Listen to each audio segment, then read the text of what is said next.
ओम शांति। आज हम मधुर ईश्वरीय महावाक्य साकार मुरली सुनेंगे 26 अप्रैल 2023 की। तो आज बाबा कह रहे हैं कि दिल दर्पण में देखो, बाप के साथ आप बच्चों का कितना लव है, कितना प्यार है और उसे आप कितना याद करते हैं। माया तो किसी को छोड़ने वाली है ही नहीं। आप जितना देही अभिमानी, आत्म अभिमानी बनना चाहेंगे, माया तो उतना ही देह अभिमान में ला करके खड्डे पे गिरा देगी, बाप की याद भुला देगी। इसलिए बाबा ने कहा माया से क्या रहना है, खबरदार रहना है। अभी आप बच्चे यात्रा पर हो, रूहानी यात्रा पर, परम धाम की यात्रा पर हो। लेकिन जिस समय देह अभिमान में आते हो तो यात्रा में आगे नहीं बढ़ सकते। यात्रा में जैसे कि आप बच्चे खड़े हो जाते हो, है ना, क्योंकि उस समय बाप की याद भूल जाती है। तो और ही 2 कदम जो है पीछे हट जाते हो और दुखी हो पड़ते हो। बाबा ने कहा कि मैं किसी को दुख नहीं देता, मैं तो हूँ ही सुख का सागर, है ना, सदा सुख देने वाला। जो दुख पाते हो तो अपने कर्मों के अनुसार पाते हो। देह अभिमान में आकर के माया के वशीभूत होकर विकर्म करते तो दुख मिलता है। बाबा ने कहा कि आप बच्चे कौन हो? आप बच्चे खुशियों के खान, जो बाबा खुशियों का जो भंडार है उनके बच्चे हो, उनके अधिकारी हो।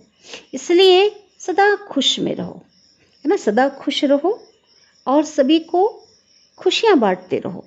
कौन सी खुशियाँ बांटना है? उन्हें परमात्मा संदेश देना है, बाप की वर्षे की याद दिलानी है, आने वाली दुनिया के बारे में बताना है। तो बाबा ने कहा ये खुशियाँ बांटो। और जितना आप बच्चे देही अभिमानी बनते हो, है ना, आत्म अभिमानी बनते हो, उतना ही बाबा कहते आपका जो खाता है ना वो जमा होता जाता है, जमा का खाता बढ़ता जाता है।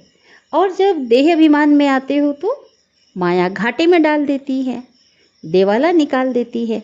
आप बच्चे तो बाप के साथ व्यापारी हो ना, उनके साथ व्यापार कर रहे हो। तो कितना आप बच्चों को ध्यान रखना है, अपना जो हिसाब है वो बराबर रखो। हाँ, इस समय बाबा को आप अपना सब कुछ तन मन धन जो पुराना देते हो और उसके बदले में सब कुछ नया मिलता है।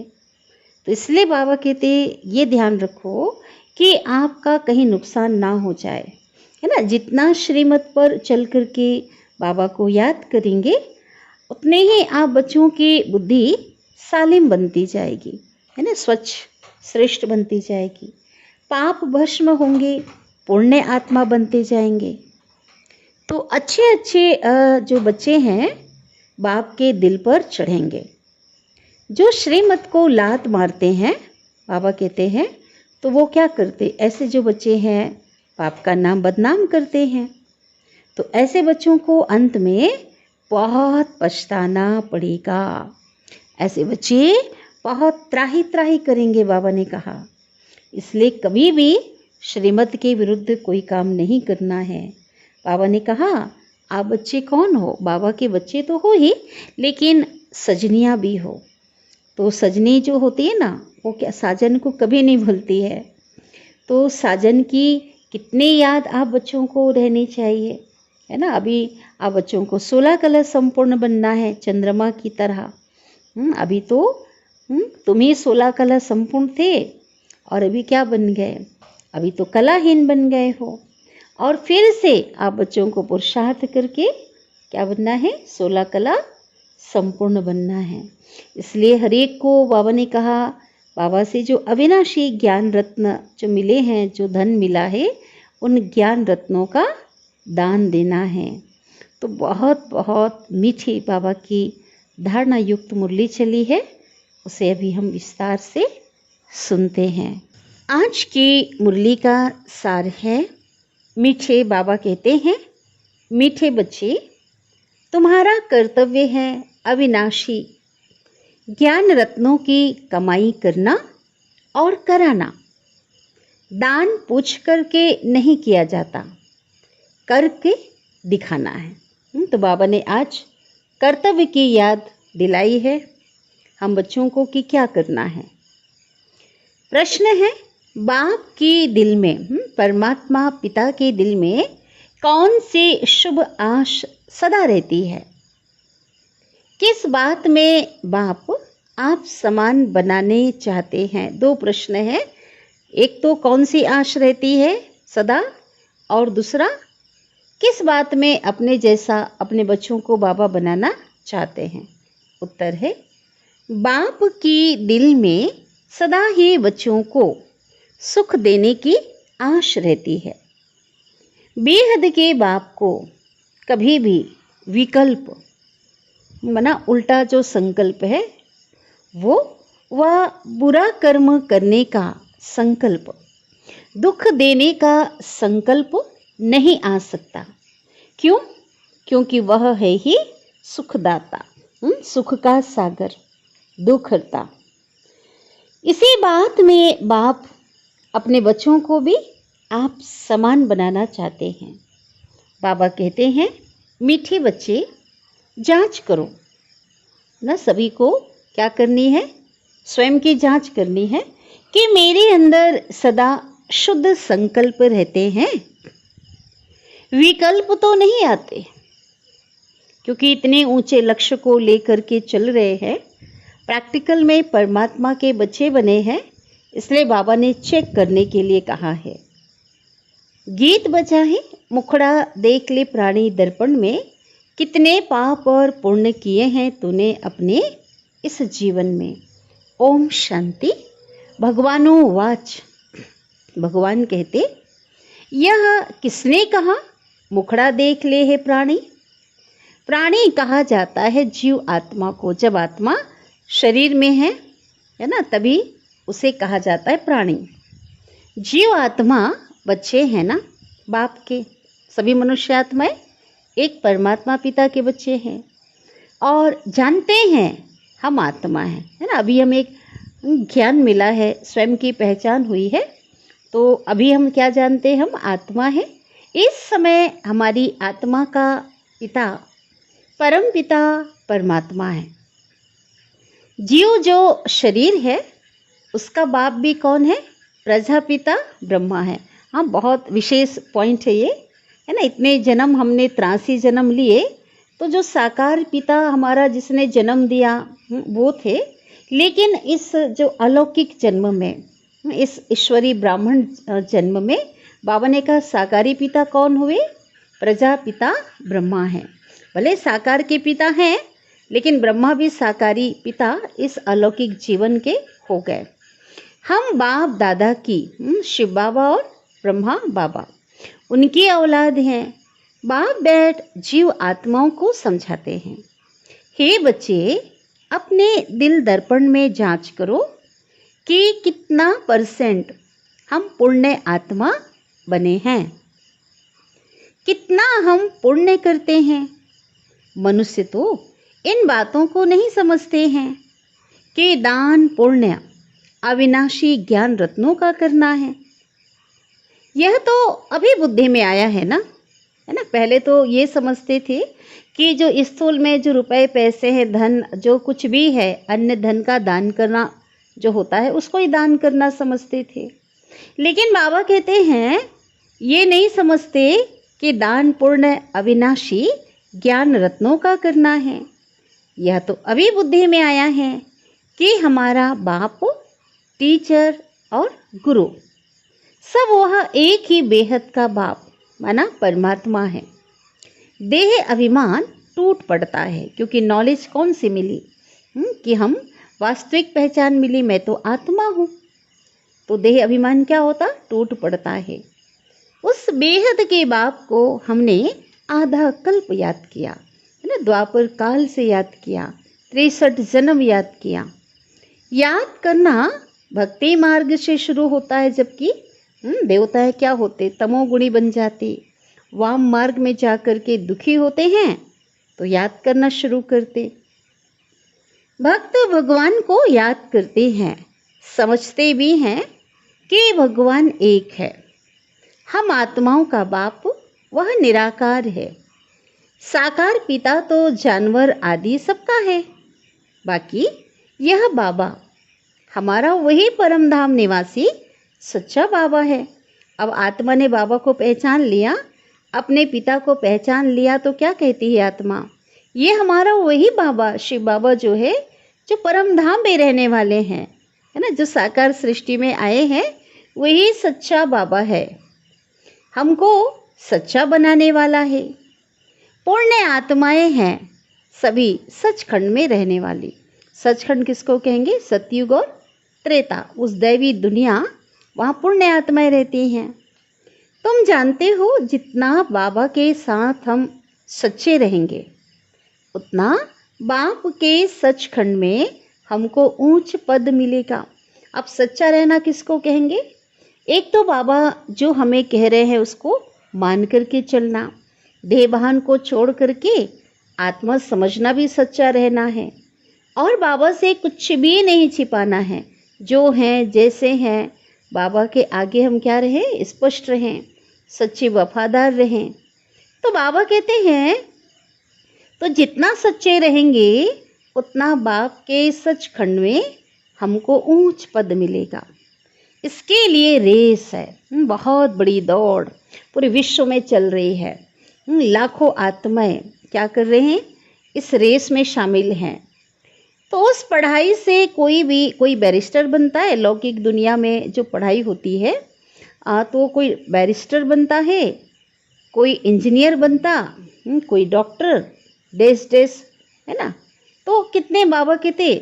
कोई पक्का, कोई कच्चा, है ना। इनमें भी जो होते हैं ना, जो भी पद पोजीशन मिलता है, बनते हैं, डिग्री मिलती है, तो कोई पक्का, कोई कच्चा। पक्का कच्चा माना, है ना, किसी की पक्की नौकरी होती है और किसी की क्या होती? संविदा होती है ना, प्राइवेट होती है। कोई कच्चा, कोई की आमदनी तो लाख रुपया और कोई की 500 रुपया भी मुश्किल से। तो ये सब बाबा कहते पढ़ाई पर मदार ठहराना।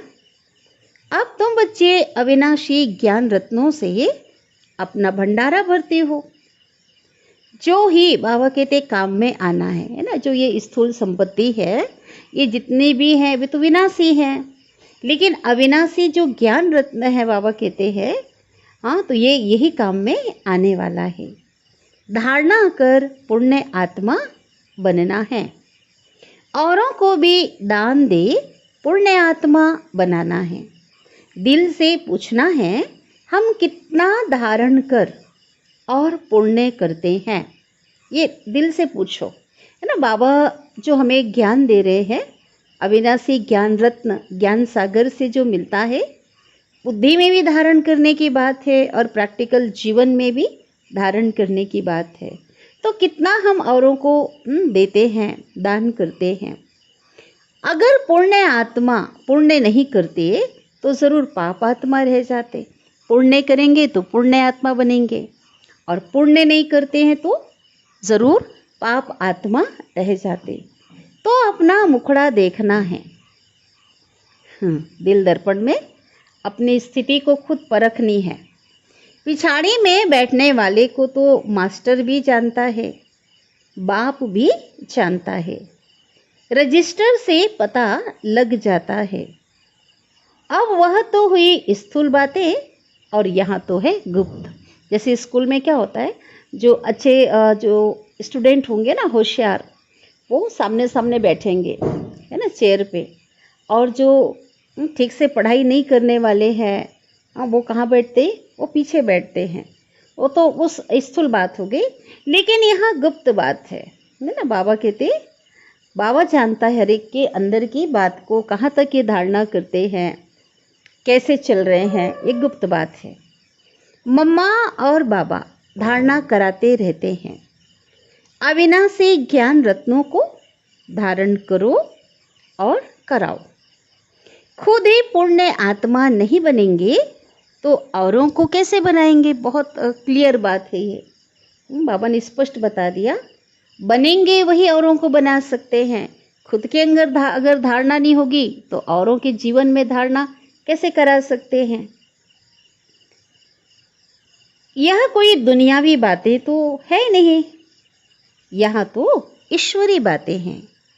जितना जो साहूकार होता है उतना उनको खुशी का पारा चढ़ता है। दुनिया में अगर कोई जितने धन संपत्ति जिनके पास जितनी ज़्यादा होगी, जिसने करोड़पति, अरबपति, खरबपति, है ना, स्थूल धन संपत्ति जितने लोगों के पास होगी, उतना ही उनका एक नशा उनको होता है, वो खुशी होती है। धन तो मनुष्यों के पास बहुत है, अखबार में भी डालते हैं, न्यूज़ में छपता है ना, क्या छपता है, चैनल पे आता है, इस समय फलाना सबसे ज़्यादा साहूकार है ना। राष्ट्रीय स्तर पर देश में भी देखा जाता है कि देश में सबसे ज़्यादा अमीर कौन है। विश्व स्तर पर भी छपता है कि इस समय इतने लेवल पे ये फला व्यक्ति जो है सबसे पहले नंबर पे है, ये दूसरे नंबर पे धनवान। नंबरवार तो होते हैं ना, बाबा कहते हर जगह नंबरवार होते हैं। ये तो रही दुनिया की विनाशी धन की बात, लेकिन यहाँ जो है बाबा विनाशी धन की बात नहीं कह रहे। हाँ, यहाँ वो बात नहीं कर रहे हैं। यहाँ तो है अविनाशी ज्ञान रत्नों की कमाई करना और कराना।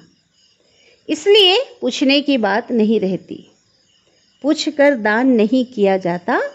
बाबा कहते यहाँ तो प्रैक्टिकल में करके दिखाना है। बाबा कहते हैं दिल दर्पण में देखो, हर एक को चेक करनी है, हम कितने पुण्य आत्मा बने हैं, अपने अंदर कितना परिवर्तन किया है, अपनी बुराइयों को कितना दूर किया है, निकाला है अंदर से, कितने दिव्य गुणों की धारणा हमने की है। हम सब बाबा कहते हम सब नंबर 1 पाप आत्मा थे। कौन? ब्रह्मा बाबा के साथ जितने भी हम आत्माएं, क्योंकि जो नंबर 1 पुण्य आत्मा थे वही उनके अंदर गिरावट पहले आती ना, वही नंबर 1 पाप आत्मा थे। पुण्य आत्मा भी नंबर 1 थे। अब फिर ज्ञान का तीसरा नेत्र मिला है, तो क्या बन रहे हैं? पाप आत्मा से अब ट्रांसफर होकर पुण्य आत्मा बन रहे हैं, है ना। कंप्लीट पूरे नहीं हुए हैं, लेकिन अभी बन रहे हैं, पुरुषार्थ कर रहे हैं। अब जितना जितना यह ज्ञान धन इकट्ठा करते हैं, उतना साहूकार बनते हैं। उस विनाशी धन से हम बेघर बनते हैं और इस अविनाशी धन से हम साहूकार बनते हैं। बाबा कहते मट्टा सट्टा अदला बदली करते, किसके साथ? बाबा के साथ। अपना सारा पुराना कखपन बाबा को देते और उसके बदले में बाबा हमें क्या देते? अविनाशी संपत्ति देते हैं। अभी तन मन धन जो कुछ भी है हम बाबा को देते हैं, फिर बाबा हमको ज्ञान रत्न देते हैं और उस ज्ञान रत्न से बाबा कहते वो अविनाशी जो ज्ञान रत्न है, जिससे हमको भविष्य में तन मन धन सब कुछ अपार संपदा मिलती, सब कुछ नया मिलता। वहाँ माया होती नहीं, काम क्रोध मोह लोभ अहंकार देह अभिमान वहाँ तो होती नहीं। नई दुनिया सतयुग में जो कोई का मन भटके, यहाँ तो मन जो है माया के वश है। मन सबसे जास्ती हैरान करने वाला है ना, बहुत परेशान करता। मन यहाँ वहाँ चला जाता, मन के अंदर ही अनेक प्रकार की बातें आती है। योग अगर नहीं है ना, परमात्मा से बुद्धि योग नहीं है, तो मन तो एकदम शैतान बन जाता है। तो देखना है हम बाबा से जो ज्ञान धन है, कितना धन ले करके फिर दान करते। देने वाला लुटा रहा है, लूट सके तो लूट कहते हैं ना। बाबा तो दे रहा है, अपार दे रहा है, लेकिन हम कितना ले रहे हैं और ले करके औरों को कितना दान करते। श्रीमत तो मिली है ना दान करने के लिए। मम्मा बाबा भी तुम्हारे जैसे मनुष्य ही हैं, शिव बाबा कह रहे हैं। कान से सुनते हैं, निराकार शिव बाबा इन आर्गन से ब्रह्मा के मुख से बोलते हैं। निराकार आत्माओं को अपना अपना शरीर है। निराकार आत्माओं को अपना अपना शरीर है। यह है पुराना कलयुगी शरीर जो दुख देता रहता है ना। पतित तन है। बच्चे जानते हैं बाप आकर के हमको सदा सुखी बनाते हैं, है ना। सतयुग में क्या होगा?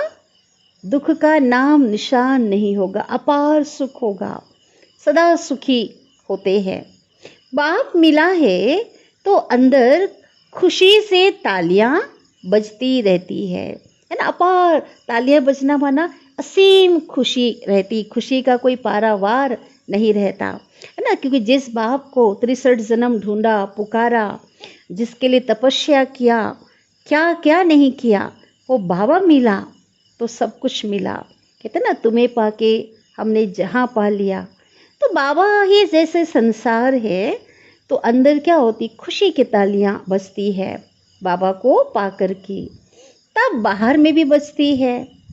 पहले संकल्प की ताली अंदर बजती है, तो खुशी पहले अंदर होती है और वही खुशी फिर बाहर दिखाई पड़ती, बाहर बजती है।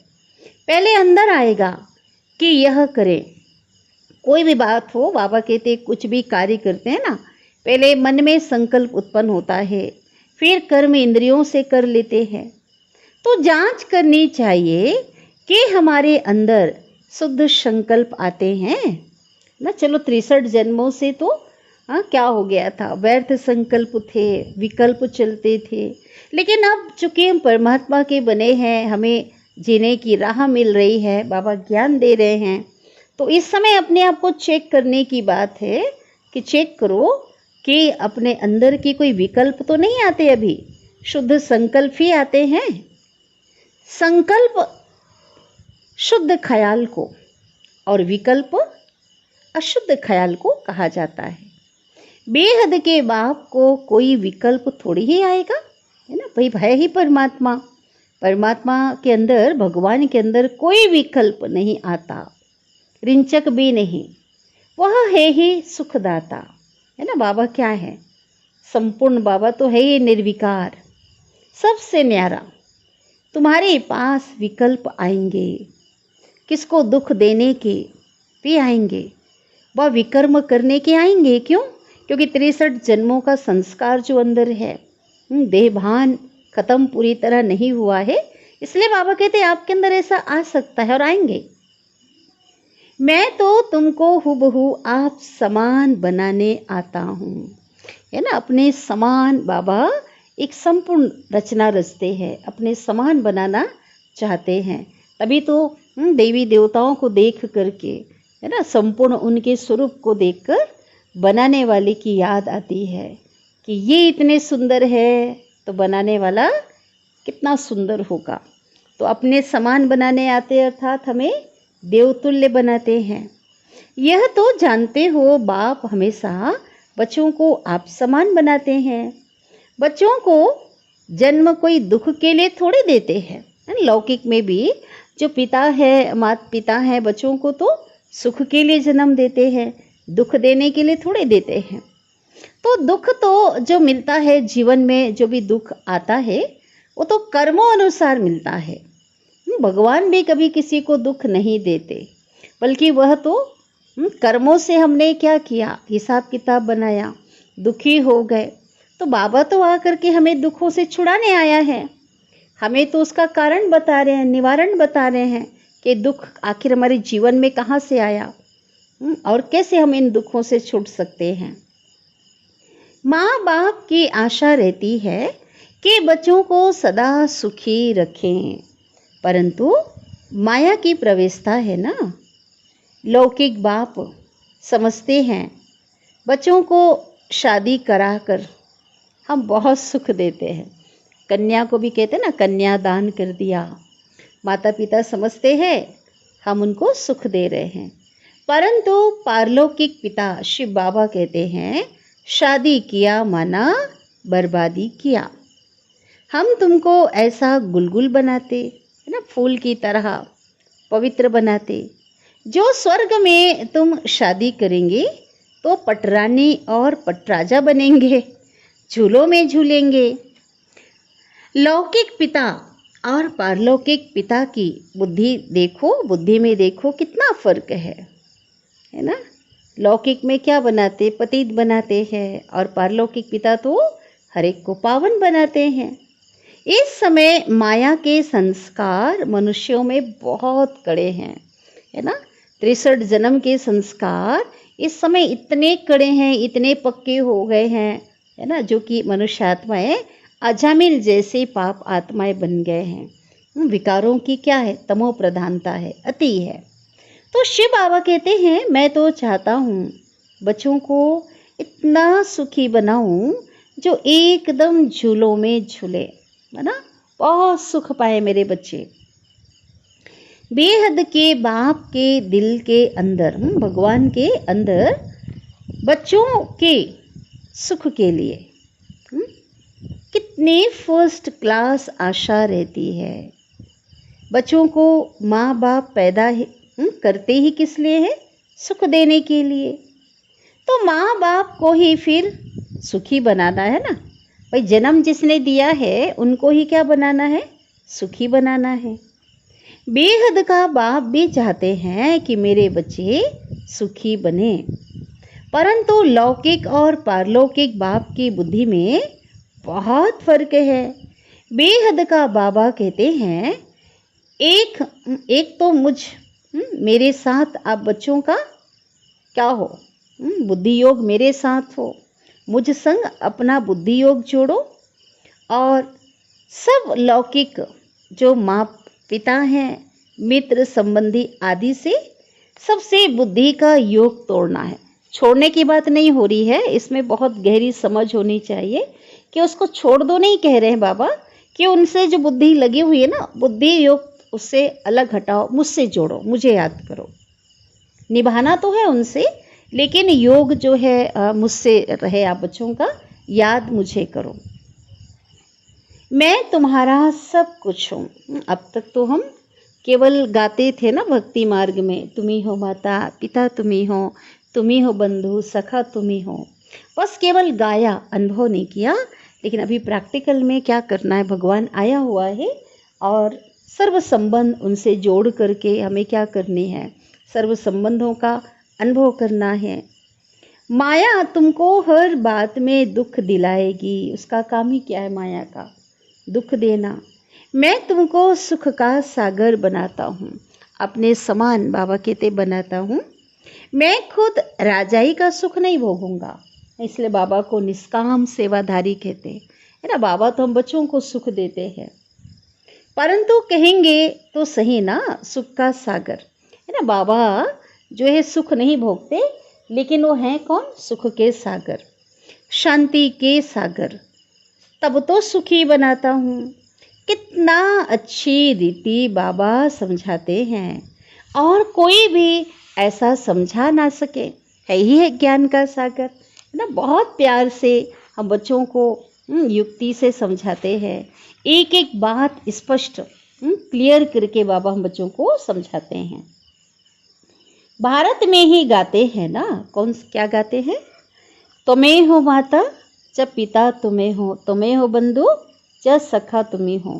तो ये महिमा कहाँ से आई जो गाते हैं, इसी समय से आई है ना। द्वापर काल से गा रहे थे, लेकिन प्रैक्टिकल में भगवान ने उन संबंधों का अनुभव कराया है, उन संबंधों से प्राप्ति का अनुभव किया है, सुख की अनुभूति हम बच्चों ने की है, बाबा ने कराया है, तभी तो गायन चला रहा है।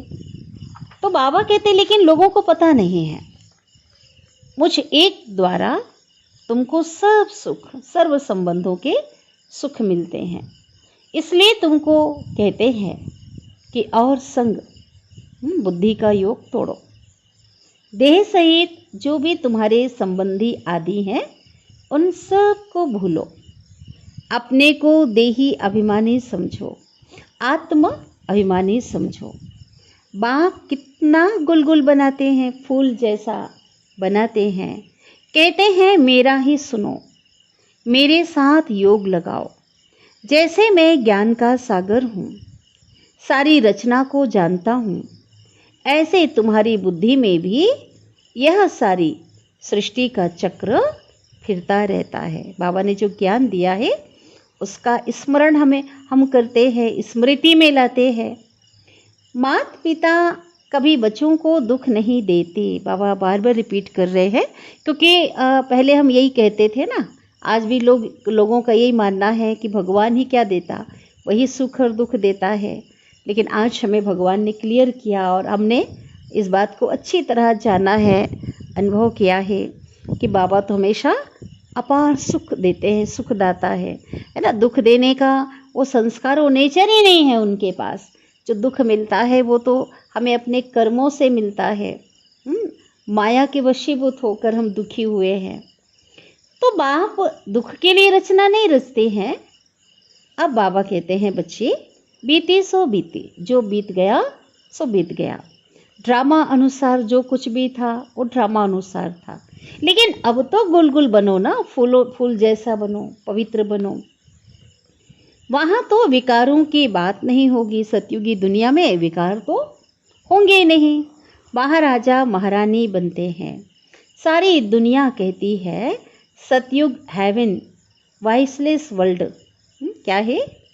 वाइसलेस वर्ल्ड है ना। वो निर्विकारी दुनिया है। विकारों की वहाँ तो अविद्या है, ज्ञानी नहीं है वहाँ पे। वहाँ के देवी देवताओं को सब पूजते हैं। वो तो पूज्य आत्माएं हैं, सभी पूजा करते। क्यों? क्योंकि पवित्र है। देवताएं पवित्र थे, सर्वगुण संपन्न थे। 16 कला से फिर कलाहीन तो बनना ही है, लेकिन यादगार आज भी यादगार के रूप में उनकी पूजा हो रही है, क्योंकि ऐसा वो थे, इतने श्रेष्ठ थे।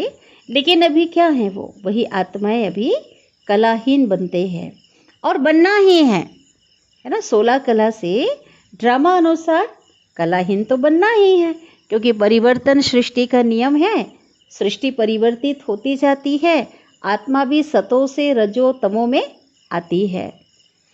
चंद्रमा को भी देखो, चंद्रमा भी पूर्णिमा का जो चांद होता है वो 16 कला 16 कला संपूर्ण कहते हैं ना, एकदम पूरा होता है, गोल और बहुत प्रकाशवान होता है।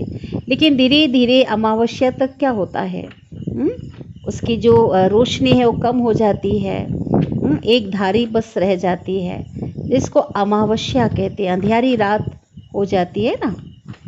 यह भी ऐसे ही है, मनुष्यों में कोई गुण नहीं रहा है ना। 16 कला संपूर्ण, जो मानव संपूर्ण थे, 16 कला संपूर्ण थे, तो अभी क्या हो गई, एक कला भी नहीं रही है। एक कला भी ना रहने से इसको घोर अंधियारा कहा जाता है ना। आत्मा एकदम अज्ञान अंधियारे में आ गई है, कलाहीन तमोगुणी बन गई। फिर कलाएं आते आते 16 कला बन जाएंगे। कैसे? जैसे इस ईश्वरीय ज्ञान और योग के द्वारा हम आत्माएं फिर से संपूर्ण बन रही हैं, पावन बन रही हैं। ज्ञान रत्नों को धारण करते करते परम पिता से योग लगाते हुए 16 कला बन जाएंगे। अभी तुम कलाहीन काले बन पड़े हो। ब्रह्मा की अंधियारी रात कही जाती है ना, इसी समय को ब्रह्मा की रात कहा जाता है। ब्रह्मा को प्रजापिता कहा जाता है। तुम कहलाते हो ब्रह्मा कुमार और कुमारी। पहले बीके की अंधियारी रात थी, अब सोजरे में आए हैं, उजाले में आए हैं, फिर ज्ञान के रोशनी में आए हैं ना अभी, फिर 16 कला बनते हैं। जो 16 कला सूर्यवंशी थे, उनकी कलाएं अभी कम हो गई हैं, अब फिर सब कलाएं धारण कर रहे हैं। ऐसा धारण करते हैं जो सतयुग में 16 कला संपूर्ण बन जाते। बाबा कहते जैसे राजा रानी 16 कला संपूर्ण, वैसे बाबा कहते वैसे ही लकी स्टार्स, यथा राजा रानी तथा प्रजा तो नंबरवार होते ही है ना। राजा रानी जैसे 16 कला होते हैं, तो वहाँ बाबा कहते प्रजा भी क्या होंगी, प्रजा भी संपूर्ण होंगी, लेकिन वो भी कैसे होंगे, नंबरवार होंगे। उनके राज्य फैमिली के लोग कैसे होंगे, वो भी लकी स्टार होंगे। अभी तो राजाएं रंक बन गए, राजाओं की राजा ही नहीं है, गरीब बन गए, फिर रंक से फिर राजा बनेंगे। तो अब शिव बाबा कहते हैं इन सब को भूल, देह और देह के संबंध, देह की दुनिया, इन सब से बुद्धि योग हटा करके अशरीरी बन जाओ। अपने को देही समझ, आत्मा समझ, मित्र संबंधी आदि सब को भूलो। अब तुम सब कुछ बलि चढ़ते हो। बलि चढ़ना माना समर्पण करना, मेरा कुछ भी नहीं, सब कुछ तेरा। तो शिव बाबा कहते, हम तुमको अविनाशी ज्ञान रत्न देते हैं। एक एक रत्न की वैल्यू कोई कर नहीं सकती, इतना कीमती। कई बार बाबा ने बताया, एक एक ज्ञान रत्न लाखों रुपयों की है ना, उसकी कीमत तो बहुत कोई कर ही नहीं सकता, इतनी इसकी कीमत है। बाबा रूप बसंत की कहानी सुनाते हैं ना, कि दो राजा के बच्चे राजकुमार थे, है ना, बहुत खूबसूरत थे। तो जब वो बोलते थे तो उनके मुख से क्या झड़ते थे? रत्न निकलते थे। तो बाबा कहते वो ज्ञान रत्न की बात जो कहानी बनी है इसी समय की है। तुम बच्चों को रूप बसंत बनना है ना, तुम्हारे मुख से हमेशा ज्ञान के कीमती रत्न निकलने चाहिए।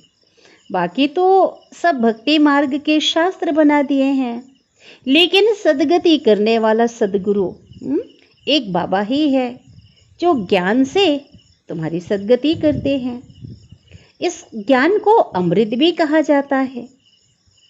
ज्ञान मान सरोवर कहते हैं ना, मान सरोवर का गायन है। अमृत भी कहते हैं मान सरोवर को, और वहाँ पे पानी पिलाते हैं ब्राह्मण लोग, लोटी में पानी डालकर कहते हैं अमृत है। वास्तव में अमृत तो ये ज्ञान है जिसे सदगति होनी है। यह ज्ञान तो नॉलेज है ना। बाबा कहते हैं, लाडले बच्चे तुम देही अभिमानी बनो। कितना दुलार, कितना प्यार करता बाबा ना। लाडले बच्चे तुम देही अभिमानी बनो, देह का अभिमान छोड़ दो, इस देह में रहते हुए आत्मा समझो। फिर बाबा कहते माया तो छोड़ेगी नहीं, है ना, कितना भी प्रयास कर लो। बाबा तो ये कहते जितना तुम आगे बढ़ेंगे, जितना रुस्तम बनेंगे, उतने विकराल रूप लेकर के माया आएगी। तुम देही अभिमानी बनने की कोशिश करेंगे तो माया क्या करेगी? देह अभिमानी बनाती रहेगी। यह लड़ाई नंबर 1 है। किससे? माया से। माया देह अभिमानी बना करके एकदम खड्डे में डाल देती, देरी नहीं करती। खड्डे में डालना माना नीचे गिरा देना। अपनी बुद्धि से काम लेना चाहिए। बाबा तो कहेंगे अच्छी रीति पढ़ो, है ना। पढ़ाई क्या करनी है? अच्छी रीति पढ़ाई पढ़नी है। टीचर का भी नाम वाला होगा, है ना। जब स्टूडेंट जो है बहुत अच्छी पढ़ाई करते हैं, बहुत अच्छे नंबर लाते हैं, फर्स्ट डिवीज़न में, मेरिट में आते हैं, तो पढ़ाने वाले टीचर को भी प्राइज़ मिलता, पढ़ाने वाले को इजाफा मिलता है, उनका भी नाम होता है। इजाफा देने वाला बाप है। अच्छी रीति पढ़ने वाले को और पढ़ाने वाले को इजाफा मिलता है। वाह वाह निकलती, दुनिया में भी वाह वाही होती है। पद भी ऊंच पाना है तो पहले पहले अपने दिल दर्पण में देखो कि हमारा बाप के साथ लव है क्या? वो प्यार, वो सच्ची लगन है, वो प्यार है? कितना मैं देही अभिमानी हूँ, कितना देह का जो अभिमान है वो खत्म हुआ है। कितना मैं रात दिन पुरुषार्थ करता हूँ। देह अभिमान आने से यात्रा में खड़े हो जाते। अभी जैसे हमारी रूहानी यात्रा है, जब हम आत्मा समझते तो क्या होता है, यात्रा में चल रहे हैं, है ना, बाबा को याद कर रहे हैं। लेकिन जहाँ देह अभिमान आया फिर तो याद होती ही नहीं ना, यात्रा नहीं होती। तो बाबा क्या कह रहे हैं? देह अभिमान आया माना यात्रा में जैसे खड़े हो गए, फिर तो बाप को याद करना भूल जाता है। तो क्या होता है, और 2 कदम पीछे आ जाते, पुरुषार्थ में कमी आ जाती है। आगे बढ़ने के बदले पीछे आ जाते हैं, हट जाते हैं पीछे की ओर। एक तरफ फायदा होता है तो दूसरी तरफ नुकसान भी हो जाता है। देही अभिमानी बनते हो, आत्म अभिमानी बनते हो तो खाता भरता जाता है। माया कहाँ ना कहाँ घाटा डाल देती है। रेस्पॉन्सिबल बच्चे अपने खाते का विचार रखते हैं, है ना, कि कितने हमने कमाई की, मेरा खाता ठीक तो है, घाटे में तो नहीं है। जो समझदार बच्चे हैं, है ना, जिसमें जिम्मेवार जो बच्चे हैं, विचार करते हैं, नहीं तो कोई दिवाला मारते हैं, घाटे में अपने आप को डाल देते। तो यह जो व्यापार है ना, बाबा जो व्यापार हमें सिखा रहे हैं ज्ञान रत्नों का, ये ऐसा ही है। जो जमा भी होता है तो ना भी होता, घाटा भी हो जाता। माया बुला देती है ना, तो देखना है कितना बाबा को हम याद करते हैं और कितना औरों को आप समान बनाते हैं। व्यापारी तो सब हिसाब रखते हैं ना, नहीं तो व्यापारी नहीं। बाबा कहते हैं अगर हिसाब नहीं रखते हैं, अगर खाता ठीक नहीं है, फिर तो अनाड़ी है। अगर अपने को घाटे में डाल रहे हैं, कोई तो बहुतों को सुख देते हैं। बच्चे बाबा को लिखते भी हैं, बाबा निमित्त बनते हैं ना एक दूसरे को, जब किसी को ज्ञान देते हैं तो उनका नाम निमित्त का लिखते हैं। फलाने ने ऐसा तीर मारा, ज्ञान का ऐसा तीर मारा जो मैं पाप आत्मा से पुण्य आत्मा बन गया। उन पर बलिहार जाते हैं, किन पर? जिन्होंने समझाया है। लेकिन बलिहार किस पे जाना चाहिए? बलिहार तो बाबा पे जाना चाहिए, वो तो निमित्त है ना। सारा कार्य तो ज्ञान बाबा का, ज्ञानदाता बाबा है। साथ में शरीर निर्वाह अर्थ कर्म भी करना है। गृहस्थ व्यवहार में रहते बाप से व्यापार भी करना है। योग बल से पापों को भस्म करना है, औरों को पुण्य आत्मा बनाना है। यह है सारा बुद्धि का काम। बुद्धि सालिम तब बनती है जब बाप को याद करते हैं, नहीं तो देह अभिमान में मित्र संबंधी याद आएंगे। माया छोड़ती किसी को भी नहीं है। शिव बाबा की मत पर चलते चलते श्रीमत को भी लात मार देते हैं, फिर पद भ्रष्ट बन जाते हैं, अंत में बहुत पछताएंगे। बाबा कहते जो आत्माएं श्रीमत पे नहीं चलते, मनमत पे चलते हैं, माया के वश होकर उल्टे कर्म करते हैं, तो बहुत पश्चाताप करना पड़ेगा। रिपीट करते हैं, शिव बाबा की मत पर चलते चलते श्रीमत को भी लात मार देते हैं, है ना। जो बच्चे ऐसा करते फिर पद भ्रष्ट बन जाते हैं। तो ऐसे बच्चों को क्या करना होगा? ऐसे बच्चे अंत में बहुत पछताएंगे, त्राही त्राही करेंगे। अच्छे अच्छे बच्चे जो हैं वो सबकी दिल पर चढ़ते हैं, नाम भी बाला करते हैं। पांडव सेना में कौन कौन महारथी हैं और कौन कौन उस सेना में, कौरव की सेना में कौन कौन महारथी हैं, तुम दोनों सेनाओं को जानते हो, कहानी के हिसाब से भी जानते हैं ना। तो यह सभी समझने की बातें हैं। कोई विरले ही श्रीमत पर चलते हैं। ऐसे इस ईश्वरीय ज्ञान मार्ग में भी बाबा कहते कौन कौन महारथी हैं, वो बाबा कहते उसको समझने की बातें हैं। कोई विरले ही, माना विरले मतलब कोई बच्चे, इतने बच्चों में कोई गिनती के बच्चे ही श्रीमत पर चलते हैं। श्रीमत पर ना चलने के कारण बाप का नाम बदनाम करते हैं, अर्थात लात मारते रहते हैं। यह है सत का संग। एक दो को आप समान बनाए, स्वर्ग का मालिक बनाते हैं। माया इतना पाप आत्मा बना देती है, जो एक क्या करती है, जो बाप को भी फारकती दे देते, बाबा को भी हाथ साथ बाप का छोड़ देते हैं, उस कलयुगी दुनिया में चले जाते, माया के अधीन बन जाते।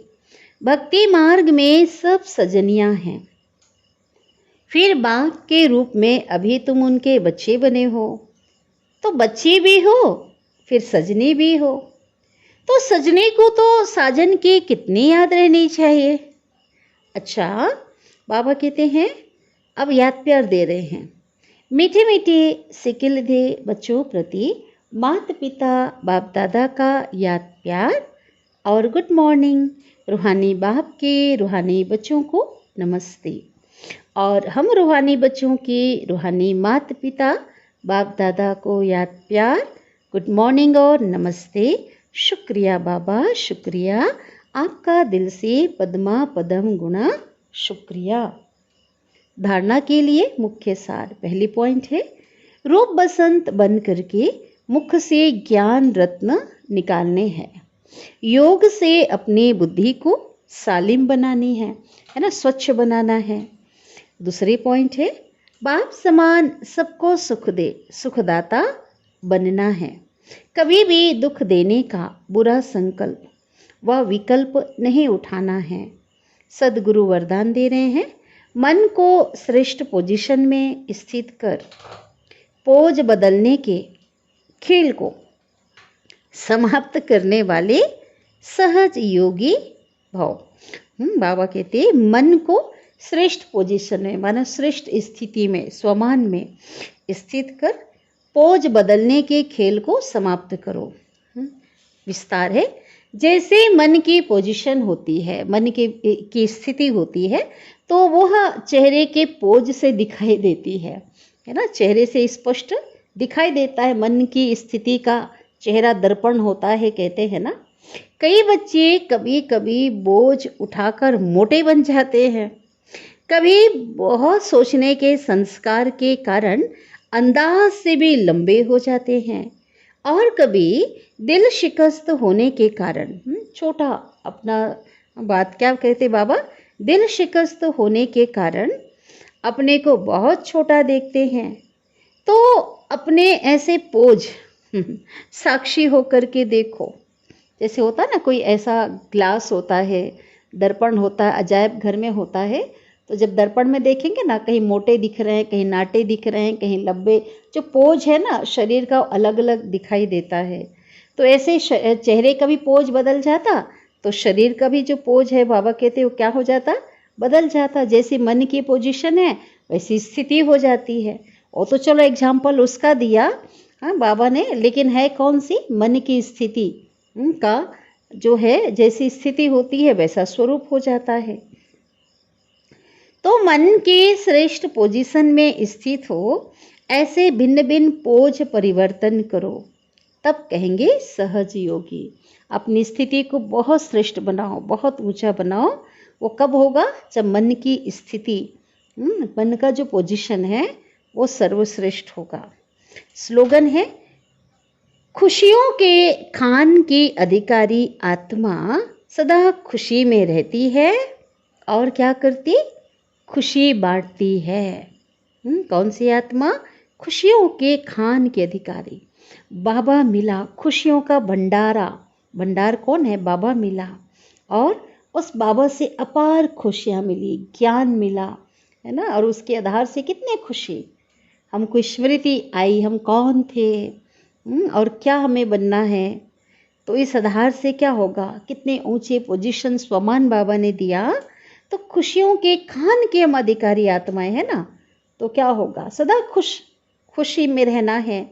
और जो खुशी में जो आत्मा रहेगी, खुशनुमा होगी, तो जो होगा वही बांटेगी, है ना। तो खुशी में रहती और खुशी बांटती है। तो हम सब कौन हैं, हम सभी खुशियों के खान के अधिकारी हैं। खुशियों का भंडार बाबा हमें मिला है, खुशियों का खान मिला है हमें। हमारे जैसा खुश नसीब तो कोई है ही नहीं। तो बहुत बहुत बहुत धारणा युक्त मुरली हमने सुनी है। इसे बार बार हर दिन रिवाइज करना है ना, अच्छी पॉइंट्स नोटिस करनी है, धारण करना है, और उस ज्ञान धन को औरों को बांटना है, दान करना है। अच्छा, ओम शांति।